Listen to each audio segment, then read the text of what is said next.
স্বাগত জানাচ্ছি সিলেট ভিউ সরাসরি সম্প্রচারে। স্টুডিও থেকে যুক্ত হয়েছে আমি শ্রাবণী তালুকদার। জানিয়ে দেব আমাদের হাতে থাকা কিছু খবর। সিলেটের কোম্পানিগঞ্জে হাওরে নৌকা ডুবে নিখোঁজ ফরিদ মিয়ার লাশ পাওয়া গিয়েছে। উল্লেখ্য, বৃহস্পতিবার বেলা 2:30টায় স্থানীয় জেলেদের জালে ধরা পড়েছে লাশটি এবং এর আগে বুধবার সকাল 5টায় নৌকা ডুবে নিখোঁজ হয়েছিলেন ফরিদ মিয়া নামের ওই ব্যক্তি। আপনাদের অবগত জানিয়ে রাখছি, গতকাল ঘটনাটি ঘটেছিল এবং গতকাল সকালে পাথর আনতে গিয়ে নৌকা ডুবে নিখোঁজ হয়েছিলেন 45 জনের মধ্যে থেকে 45 জন সহ একটি নৌকা ডুবে গিয়েছিল। 44 জন সাঁতরে পারে উঠতে পারলেও একজন নিখোঁজ ছিলেন এবং আজকে জেলেদের জালে তার মৃতদেহটি ধরা পড়ল। মৃত ব্যক্তির নাম ফরিদ মিয়া এবং তিনি মৃত সায়েব আলীর পুত্র এবং তার বাড়ি ইসলামপুর পশ্চিম ইউনিয়নের লম্বাকান্দি গ্রামে বলে জানা গিয়েছে। বুধবার দিনভর ফায়ার সার্ভিসের দল খোঁজাখুঁজি করেও লাশটি পায়নি অথবা জীবিত অবস্থায় তাকে উদ্ধার করতে পারেনি। তবে আজ জেলেদের জালে লাশটি উঠল। কোম্পানিগঞ্জ থানার ওসি জানিয়েছেন, লাশ পাওয়া গেছে এবং খবর পেয়ে তারা ঘটনাস্থলে গিয়েছেন এবং ঘটনাস্থল থেকে লাশটি উদ্ধার করে পুলিশ নিয়ে এসেছে।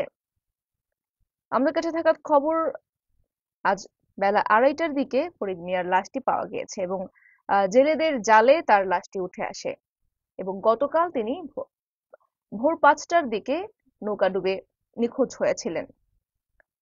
এদিকে সড়কে আরো এক বৃদ্ধর প্রাণ গেল। সিলেটের মহাসড়কগুলোতে একের পর এক প্রাণ যাচ্ছে। বেপরোয়া গাড়ির গতি এবং লাইসেন্সবিহীন ড্রাইভার, তাছাড়া ফিটনেসবিহীন গাড়ি, এসব অনেক কিছুর জন্যই অনেক কিছুকে কারণ হিসেবে চিহ্নিত করেছেন সংশ্লিষ্টরা এবং তারা মনে করছেন এইসব কারণেই সড়কে দুর্ঘটনা ঘটছে এবং ঝরে যাচ্ছে অসংখ্য প্রাণ। জানুয়ারি থেকে জুলাই পর্যন্ত শত শত প্রাণ ঝরে গিয়েছে সিলেটের সড়ক মহাসড়কগুলোতে। এবারে হবিগঞ্জের নবীগঞ্জ সড়কে দুর্ঘটনায় এক অজ্ঞাতনামা বৃদ্ধের মৃত্যু হয়েছে। ধারণা করা হচ্ছে তার বয়স 7 বছর এবং নবীগঞ্জ সড়কের ইমামবাড়ি পুনারগাঁও এলাকায় এই ঘটনাটি ঘটেছে। তার নাম বা পরিচয় জানা যায়নি, তবে ধারণা করা হয়েছে বয়স 7 বছর হতে পারে। পরিচয় শনাক্তের জন্য চেষ্টা করে যাচ্ছে পুলিশ। স্থানীয়দের কাছ থেকে জানা গিয়েছে, হবিগঞ্জের নবীগঞ্জ সড়কের ইমামবাড়ি পুরানগাঁও এলাকায় দ্রুতগামী একটি সিএনজি অটোরিকশা বৃদ্ধকে চাপা দিয়ে চলে যায়।